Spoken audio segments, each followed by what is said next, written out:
the first trip, we told the priest that we wanted to see patients. So there was a small building that the Episcopal Church owned. So we decided to set up the clinic there. And people started lining up at 4 o'clock in the morning. And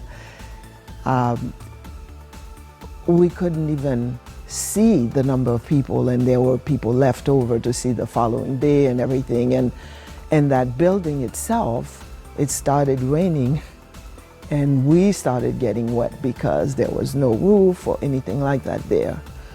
So at first it was very challenging, but we saw that it was needed, and there were no clinics in the environment. There was a hospital built by Paul Farmer, but that one was about an hour and a half away as opposed to where it is now. But so with the mission trips, we would gather physicians, we would take nurses, we would take construction workers, because like if a physician was married to an engineer or whatever, then the two could go on the trip with us. And while we were seeing patients, then the other group would be doing the construction for the churches and things like that.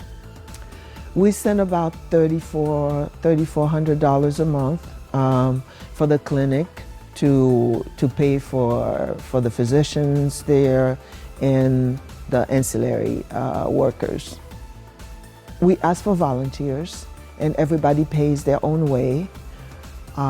It takes between $1,200 and $1,600 per person for the flight and for meals and for transportation when we get there.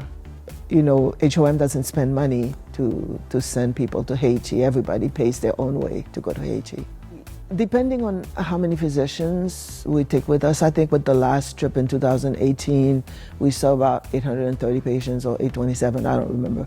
The dentists, I think that year saw about 1,100 or the dentists who were there, mostly extractions and fluoride treatments. We do fluoride treatments at the different schools and for the kids who come to the clinic as well.